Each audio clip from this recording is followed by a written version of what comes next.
Hello, my name is Officer Ali Mohammed of the Community Outreach Unit with the Grandparent Police Department. Today, I'm here with Detective Ryan Garrity of our Adult Detective Bureau. We wanted to share a little information about something that has been affecting our town of Cranford and towns all across the state: elder fraud. Elder fraud can affect all of us. We may have aging parents or other relatives who have become victims. We also may have loved ones, colleagues, friends, or neighbors who show signs of diminished mental capacity to know when they're being exploited. Fraud does not discriminate on who it affects. It might not have happened to you, but it's up to our community to share this information so it doesn't happen to the next person. So a little bit about elder fraud. Seniors aged 60 and older account for about 15% of the population in the United States. And according to some estimates, seniors comprise 30% of fraud victims. So why are the elderly in particular vulnerable to financial fraud? And why is this problem likely getting worse? Well, there's a few factors. Seniors can be perceived as vulnerable, which can result from being health related. Aging can bring about mental and physical changes that heighten the risk of elder fraud. Some seniors are very trusting. Seniors tend to want to help those in need. They sometimes lack the awareness of someone willing to take advantage of them. Older people often believe in the pitches they hear. Some factors are related to financial and retirement trends. A large amount of the financial responsibility has shifted to that of the elderly. So now they're tasked with handling their own retirement savings and investments. And some seniors are often reluctant to seek advice about financial matters. The elderly are often trying to show their independence to their spouses, their children, or their friends. So when they're targeted, they most oftentimes feel embarrassed and don't share their worries to those closest to them. Detective Garrity, thank you for joining us today. Why don't you go over a couple of scams that we've been having? Of course. Thank you, Officer Mohammed, for having me. My name is Detective Garrity. I'm part of the investigative division at Cranford Police Department. I'm going to go over some of the most common scams that we have. I'll start with the romance scam. It's exactly what it sounds like. Criminals pose as interested romantic partners on social media or dating websites to capitalize on elderly victims' desire to find companions when they really just want money. Another one would be a technical support scam. Criminals pose as technology support representatives, calling and offering to fix non-existent computer issues. My best advice here is if you don't have a computer or have not contacted a computer repair business, hang up the phone. The scammers gain remote access to victims' devices and sensitive information, and that allows them to get into bank accounts and take money.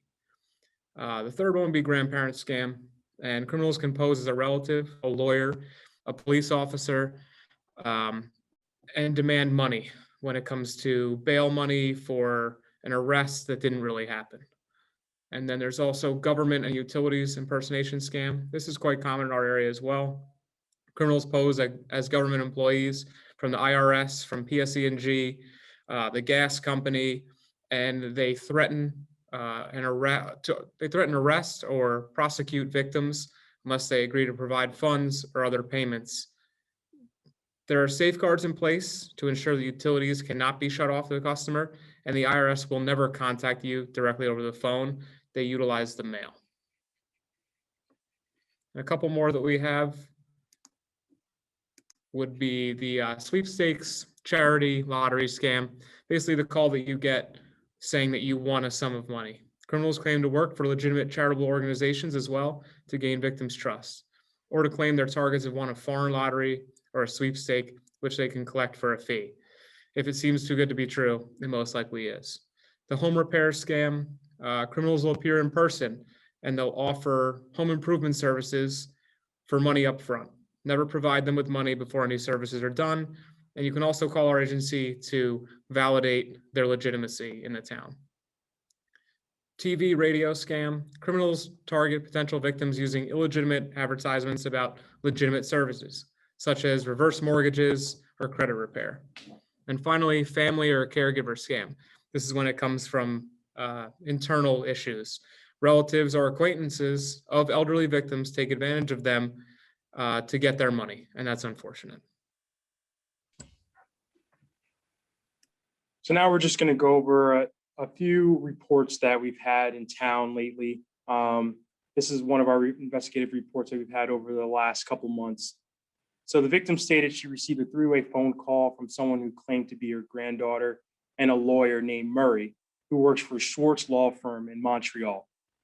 Murray stated that the granddaughter had been in a car accident in which she struck a pedestrian and she needed $9,500 to pay for the damages. The suspect on the phone advised the victim to withdraw $9,500 in cash from her bank account and place it in a white envelope titled United States Bonds Case File 3474 on the front. The suspect then stated to place the envelope in her mailbox and a courier will arrive shortly after picking up the money. All directions were followed and the suspect retrieved the envelope from the mailbox. Shortly thereafter, another phone call was made to the victim by the suspect stated that they needed an additional $1,900. The victim stated the bank was closed and that they would do that tomorrow. Later in the evening, the victim was able to contact her granddaughter and she stated that this was definitely a fraud call. So, Detective Garrity, how would you have handled the situation if you were the victim? That's a good question. I've investigated a couple of these before, and if I were the victim, the best thing you can do is hang up the phone and call that family member directly. If someone calls you from a strange number and states anything regarding a family member, whether it's a bail that needs to be met, or if they're stuck somewhere and they need money to get out, call that family member and confirm it. Don't take the strange number and the male or female on the other line's word for it. You'll never be asked to provide bail in any way of cash being picked up from your home. So that's been a very common thing. They'll require you to put cash in a shoebox or an envelope and put it on your front step and someone will come and retrieve it. Never do that. That is never going to be legitimate. If you can't immediately contact your family member, continue to try to do so, or call the police department in which they're saying your family member is located. We work with these cases all the time and will help confirm that your family member is not in our custody, and we can also help you through the situation. Amazing. Again, I have another example here, another report that was taken within the past couple of months. So here we have a victim that stated she received a call from a male named Mark, who stated he was a representative of Apple. The suspect stated he would send her a new phone, but the victim would have to send $100. He requested that the payment be made with an iTunes gift card. The victim purchased this gift card and called the suspect back with the gift card number. The suspect stated that the gift card did not work and instructed the victim to purchase another gift card. The victim complied with the request and provided the suspect with the gift card information in the amount of $100. The suspect continued to manipulate the victim into purchasing 16 gift cards totaling $1,800. All these card numbers were provided to the suspect over the phone. Again, Detective Garrity, how would you have handled this situation if you were the victim? Now, listening to what Officer Muhammad just said, you may think that's ridiculous. Why would you ever buy gift cards to pay someone? This happens very often. Payment will never be requested in the form of gift cards from a legitimate business or agency, never. When a scammer asks you to buy iTunes gift cards or any type of gift card to pay them with, it's because it's an untraceable form of payment. Again, if you feel something is wrong, it doesn't make sense, hang up and call your local police department. Our officers, detectives deal with these situations every day and be more than happy to help you and assist you through this.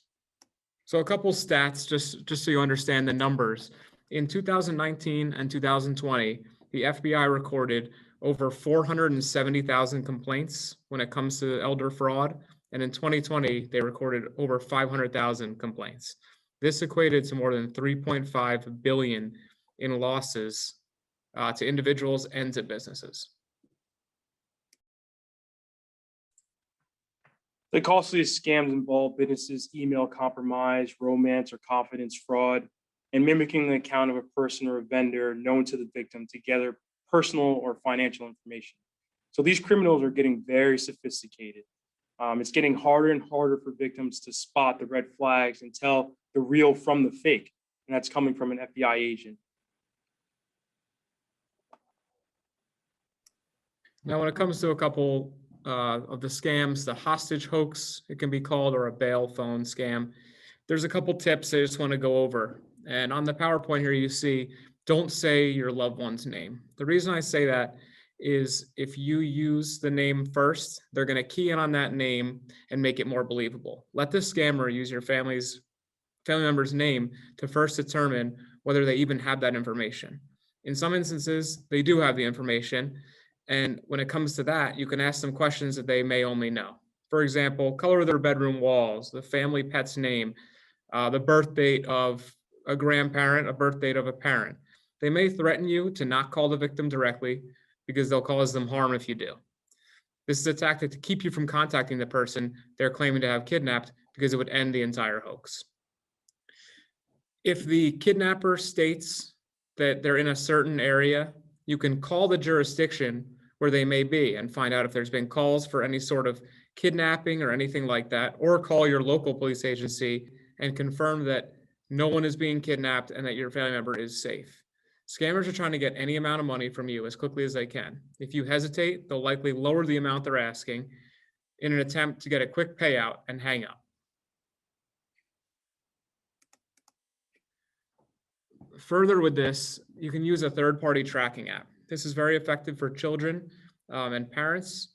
You can see where your child is on a map. They have a phone on them and it shows a GPS location of where your child is. So if a scammer calls and says they have your child, you can reference your phone and know that's not the case. Scammers go to great lengths to keep you on the phone and try to prevent you from calling or locating the kidnapped victim. Some people that are victim to this scam, once they figure it out, they may find it amusing to engage with the scammer or call them back. Don't call randomly missed phone numbers back, and don't play with the scammer. These both encourage the scammer to continue to call you and ultimately just harass you. Our police department, our county, state, and federal partners are best trained and situated to handle true missing persons and fraud investigations, not these so-called kidnappers or hoaxmen. So be aware of fake invoices or suspicious mail. Okay, be sure to check those email addresses. The name may be familiar, but the email address may be a long string of unrelated characters that have nothing to do with the actual address. Some scams may have an email that's one letter off, a couple letters off, and more oftentimes than not, they use the ending and they change it. So instead of putting .net, they'll use .com or vice versa. So again, we have another investigative report that we've taken in the last couple of months. This one, the victim states that they were contacted over the phone by suspect David Young.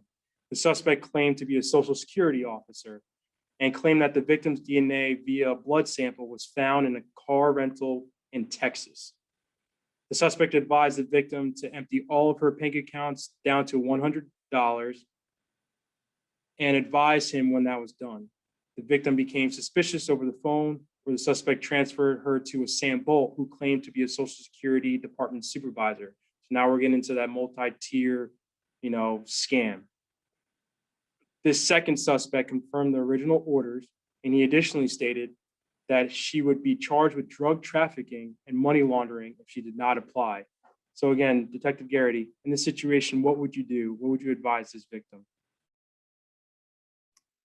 The first red flag here is the Social Security Administration will rarely ever contact you by phone.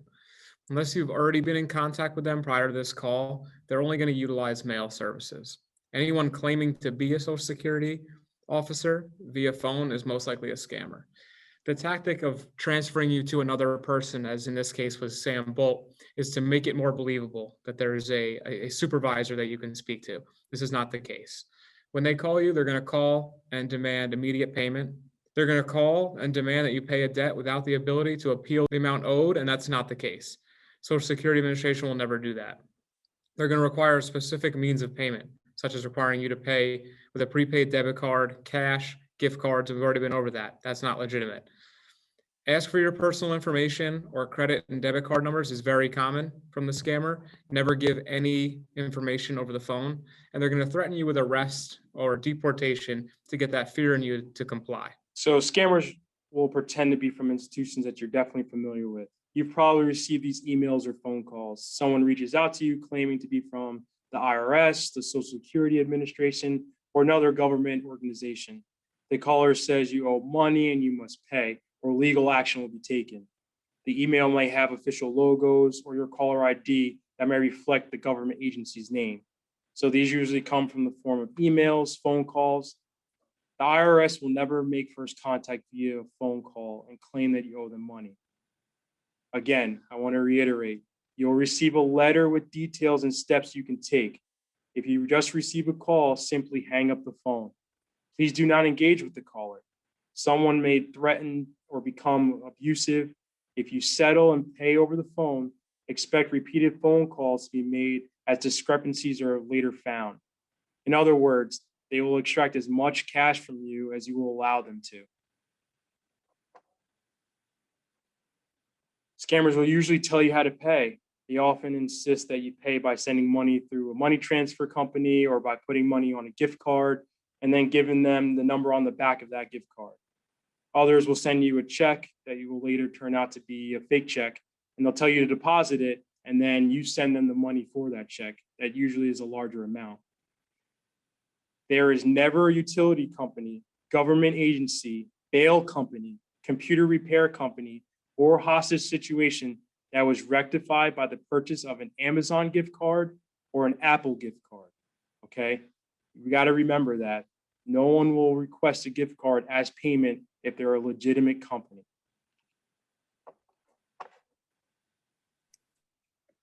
And overall, we want you to learn all this so you can protect yourself. That's our main concern here at Grandparent Police Department. So you need to recognize these scam attempts and end all communication with the scammer. If you hang up the phone, they may call back. Don't pick up. If you're concerned, call your local agency and report it. An officer will come out to you, or you can come in person and report it, and we'll go through the different ideas and the different ways we can investigate the case. You need to resist the pressure to act quickly. Scammers create a sense of urgency to produce fear and lure victims into immediate action. Call the police immediately if you feel there's a danger to yourself or a loved one.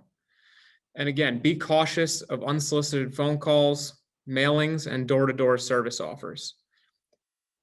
And I can't say this enough. Never give or send any personal identifiable information, money, jewelry, gift cards, checks, or wire information to unverified people over the phone, in person, anything.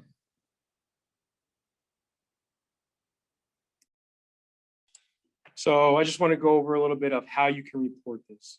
So if you believe you or someone you may know has been a victim of elder fraud or any type of fraud, contact your local police department. When you report this scam, regardless of the dollar amount, include as many of the following details as possible. So I have here listed names of the scammer or the company that they're saying they're from, the dates of the contact, the methods of communication. So it can either be by phone number, email address, those mailing addresses, or any website you use by the scammer, and also the method of payment. You have to know where you sent the funds, including wire transfers or prepaid cards, and you provide the financial institution names, account numbers, and account names. And description of your interaction with the scammer, whether it be in person or via the phone, and the instructions that you were given. Try to give as much information as possible. And this is just something I want everyone to note, that you can get a free credit report annually, okay? Everyone is eligible for one free credit report every year. So it's very smart to check what credit lines have been open or been unresolved. And it's a very easy way that you can quickly dispute any fraudulent activity. This is the most common way people can find out they've been frauded or someone has opened something in their name. So what I want you guys to do is really follow us on our social media page. Okay, you can find out the latest trends that have been going on with scamming. You can contact the police department whenever you feel that you've been frauded. We have a lot of different ways you can follow us on social media. We have Facebook, Twitter, Instagram. All that information is here. And Detective Garrity, I want to thank you for coming on today's talk and really letting the people know and the community know that they're not alone and that this can really happen to anyone. Absolutely. Thank you, Officer Muhammad, for having me on here. And please don't hesitate to call and report these incidents to us. Everyone here is more than willing to help and assist you through these very believable scams sometimes. Thank you again. Again, for more information or any follow-up questions, you can reach me, Officer Mahami of the Community Outreach Unit at 908-272-8989. And there's my email address right there. Again, thank you for tuning in and watching this. Hopefully this helps someone out there. Thank you.